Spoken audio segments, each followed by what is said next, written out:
Hey guys, and welcome to today's tutorial on another one of my favorite page styles.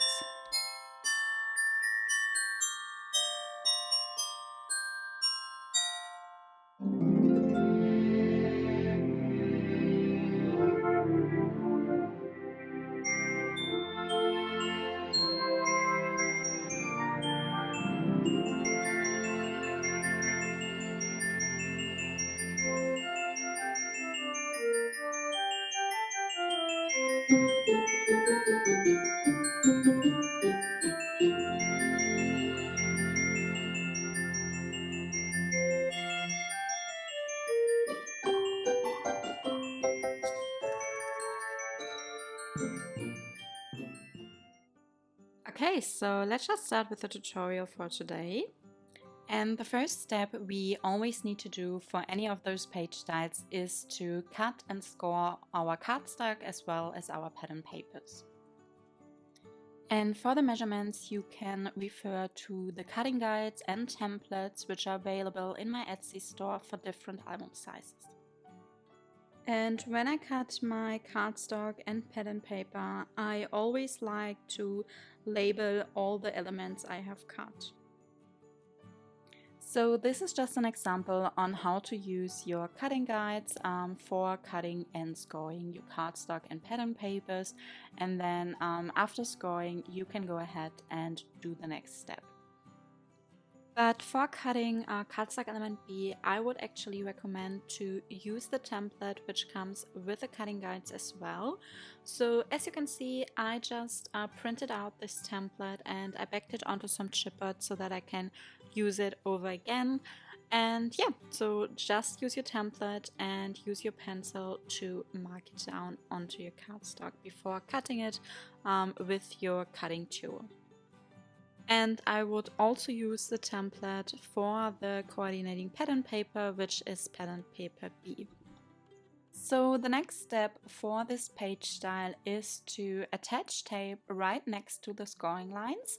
So we have already scored our cardstock and now we can take our 3/8 of an inch tape. So at least that's what I like to use.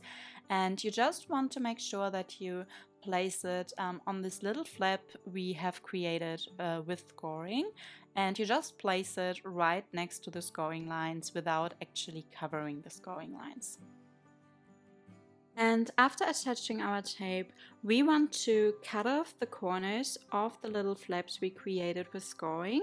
So for this, I like to turn around my cardstock and then I get my small scissors and I just cut it an angle right next to the scoring lines. And just make sure that you don't accidentally cut into the scoring lines, but just next to them. Once you have cut off the corners, you can go ahead and actually fold up the little flaps we created. And for this, turn around your cardstock because you don't want to fold it up on the side where you scored it or where you placed the tape on. So we want to fold it on the back side. And then I also like to get my bone folder and burnish it down. Now, after preparing those cardstock elements, you can go ahead and just attach the first cardstock element, which is cardstock element A, onto the basic page. And for attaching cardstock, I always like to just remove half of the tape backing and then I hold up the sticky side and use the non-sticky side to align my cardstock element with the basic page, so with the edges of the basic page. And then I do the same for cardstock element B, which needs to be attached on the opposite side, also on the basic page. And then you can continue by adding the pattern papers A and B onto the cardstock elements A and B. And for adding pattern paper, I always like using wet glue instead of tape, because by using wet glue, you're still able to move around the pattern paper and find the correct position so that you have an even border around your pattern papers. The last pattern paper we need to attach is the pattern paper for the basic page. So just open up your page style and then get your wet glue again to also attach the pattern paper for the basic page onto your basic page. So for this page style, I actually want to include Velcro circles for the closure.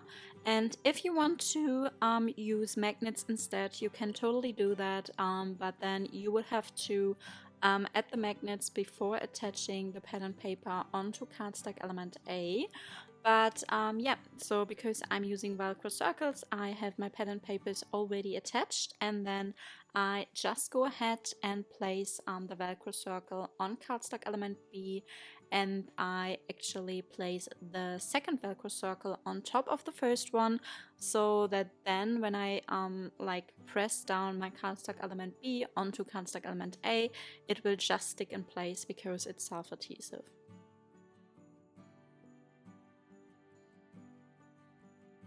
And that's already it for this page style. So you could just open up the right side with a Velcro circle, and then I would probably use a 6x8" photo on the left flap here. So at least for the 8x8" mini album size, and then a 4x6" photo for the 6x6" mini albums. And then for the right side, which is the flap made of cardstock element B, I think I would just use this for journaling, but you could of course also add photos here as well as onto the basic page. So yeah, I really hope that you enjoyed today's tutorial. And if you did so, I would love to get your feedback in the comment box down below. And of course, it would also mean a lot to me if you could give this video a like, a thumbs up, and subscribe to my channel if you haven't already. So I hope that you are having a great day, and I would love to see you in my next video.